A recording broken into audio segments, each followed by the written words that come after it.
Dans la nouvelle architecture donc Android, il y a un élément central dans l'application qui va tenir les données nécessaires à l'affichage et donc à toute la partie IHM. Il s'agit du ViewModel. Alors ce ViewModel, tout simplement, c'est une classe ou un objet référencé par les différents composants, comme par exemple les fragments ou les activités, et on va donc lier les activités au ViewModel, alors activités, fragments, tous les composants qui ont besoin de remettre à jour une IHM à partir des données. Nous allons donc avoir la possibilité de gérer les instances de façon beaucoup plus pérenne. Le ViewModel va donc rester en mémoire lié à l'application et les activités auront un cycle de vie indépendant du ViewModel et ces activités iront chercher les informations dans le ViewModel qui en quelque sorte maintient les informations en mémoire et finalement quel que soit l'état de l'activité, vous n'avez plus à les stocker dans l'activité en fonction des onCreate, des onPause et compagnie. Les données, vous allez les chercher toujours dans le ViewModel. Donc une simple classe. Alors bien entendu, c'est un point central dans l'architecture, dans la mesure où beaucoup de choses vont s'articuler autour de ce ViewModel, bien entendu. Donc la première chose à faire, ça va être de créer tout simplement le ViewModel comme une classe de notre application. Donc je reviens ici, je reviens créer une classe dans l'application ici que je vais appeler pompeusement main view model. Dans ce fichier là, je vais faire une classe main view model.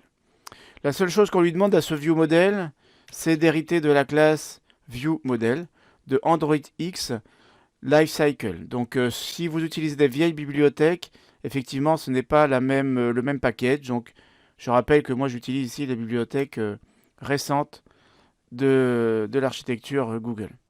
Un constructeur primaire. Alors ce ViewModel, bien entendu, je ne vais pas le laisser vide.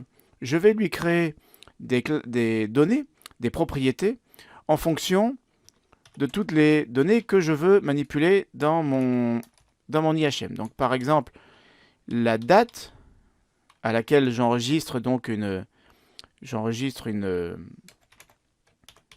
un voyage. Donc je vais le positionner à localdate.nao, par exemple. Puis je vais créer le kilomètre de départ, donc qui sera un int mais que je mets à 0. Donc vous savez que l'inférence due au compilateur Kotlin fait que finalement je pouvais me contenter de mettre égal 0 en l'occurrence. J'ai aussi la localisation, le lieu de départ qui pour le coup est une string et que je mets à chaîne vide au départ. J'ai la même chose avec l'arrivée donc en kilomètres et en location. Donc je vais me permettre d'un petit copier-coller. Pas sûr que ce soit très économique, mais c'est assez classique de faire des petits copier-coller qui s'avèrent des fois inutiles. Voilà, donc on a la même chose pour l'arrivée. Et enfin, donc, je vais me faire une petite propriété, pseudo-propriété, qui est en fait le calcul des kilomètres réalisé dans ce voyage. Donc ici, je fais uniquement implémentation de la méthode get, vu que je suis sur du val, et ça vaudra arrivée km, bien sûr, moins départ km. Donc l'utilisateur marque les kilomètres à l'arrivée et au départ, et moi j'en déduis le nombre de kilomètres qu'il a réalisé. Donc voilà le ViewModel, donc en gros un support des données. Si ensuite ces données sont placées dans une base de données, etc., eh bien le ViewModel accédera au repository, accédera aux informations pour aller chercher les données. Alors ensuite, je vais avoir besoin de rajouter un petit élément dans le script Gradle de niveau module. Je vais rajouter une dépendance. Alors remarquez qu'ici, vous avez déjà une dépendance sur Android X Core. Alors je vais rajouter donc la dépendance sur fragment KTX. Donc ce sont les extensions Kotlin.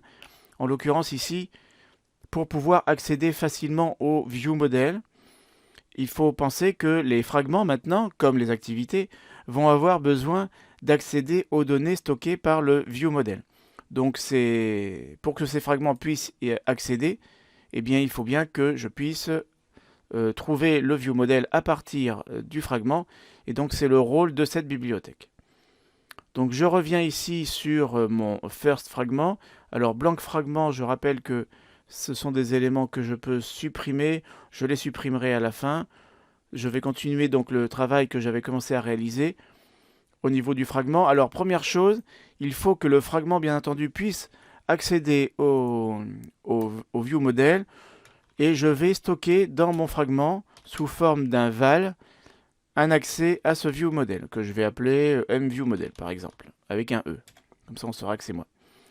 Cette référence va pointer vers bien sûr main_viewModel. Et donc, je vais tout simplement la récupérer, cette propriété, donc en utilisant ce qu'on appelle les activités déléguées, en faisant appel à ActivityViewModels, que je peux paramétrer de la classe qui m'intéresse. Ici, c'est main_viewModel. Alors, en fait, ce que ça fait ici, c'est tout simplement récupérer la propriété viewModel de mon fragment. Je récupère l'accès, en fait, à mon fragment, en faisant une espèce de pseudo-propriété qui s'appelle ici mViewModel. Disons que ça va me simplifier un petit peu la chose. Alors maintenant, dans la méthode onActivityCreated, donc là où override fun onActivityCreated, dans cette fonction-là, ce que je vais faire, c'est remplir les champs à partir de ce que j'ai dans mes données.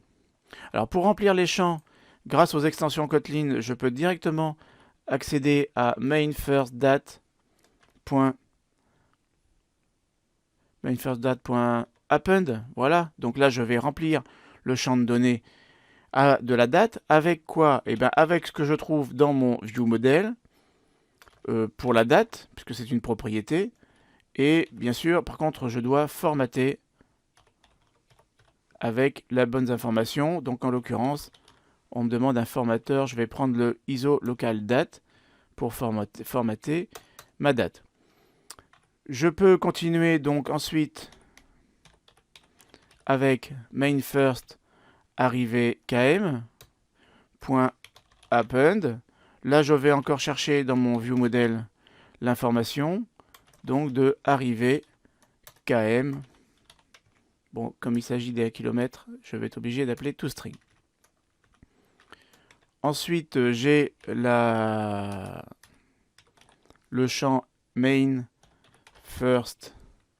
Donc on est sur arrivé location .append et je vais prendre mViewModel. Donc vous voyez qu'en fait on est toujours sur le même tempo. Je vais chercher ici donc arrivé location. Je vais faire un petit copier-coller de ces deux lignes pour faire la même chose avec le point de départ. Hop, je remplace arrivé par départ. Et merci la notation et les conventions que j'utilise. J'ai quand même pas grand-chose à changer. Hop, hop et hop. Voici.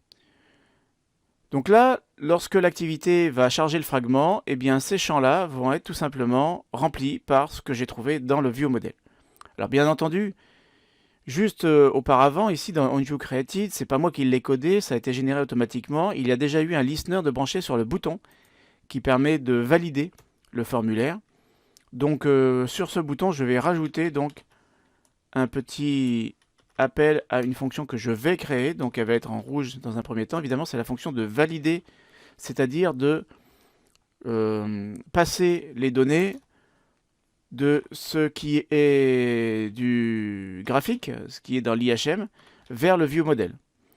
Donc ici, je vais créer la fonction valider. Alors pour résumer, le premier ensemble de données de code que j'ai ici consiste à aller chercher dans le viewModel et à aller alimenter l'IHM. Mais maintenant, dans la fonction valider, je vais faire exactement l'inverse. C'est-à-dire que je vais faire un mViewModel.date égale. Donc je vais faire un localdate.parse avec ce que je trouve dans main first date.text et je vais donc formater en date timeformatter.iso local date. Je prends le même, on verra si c'est bien celui-ci qu'il faut utiliser. Local date, un grand D, ça ira mieux. Voilà, et donc en fait là je fais exactement l'inverse de ce que j'avais fait. Je fais exactement l'inverse de ce que j'avais fait donc précédemment. Donc je vais venir rapidement compléter le code ici. Voilà. Un petit import à rajouter et tout va bien. Donc ici, j'ai d'un côté la récupération des données du ViewModel pour les afficher, et puis ensuite j'alimente le ViewModel avec les données de l'IHM. Alors bien entendu, ce genre de code sera complété un peu plus tard. Je vais peut-être me permettre de faire un petit toString ici pour être sûr d'avoir bien le texte du local date. Je vais aussi faire un petit peu de refactoring, à savoir que ce qui serait sans doute intéressant, c'est que le bouton suive la même convention que j'ai utilisée pour le reste. Donc ici, on va appeler le bouton main first button. Donc ça suppose que dans les ressources ici, et pour le first fragment, je viens changer l'ID aim first button. Voilà, donc dans ce code-là, si jamais vous n'avez pas la fonction ActivityViewModels, pensez à rajouter le fragment KTX dans les dépendances. Donc à partir du moment où vous avez ces informations-là, vous avez écrit ce code, normalement, donc bien entendu, il ne s'agit pas du tout d'un override, ça c'était plutôt un private que je voulais écrire ici, vous avez de quoi alimenter le ViewModel et récupérer ces informations. Quand je vais cliquer sur le bouton, je vais stocker dans le ViewModel les informations et faire une navigation vers le deuxième fragment. Donc nous reviendrons sur cette notion de navigation. Je rappelle que ça a été codé, ça a été écrit entièrement par Android Studio dès la création de l'application.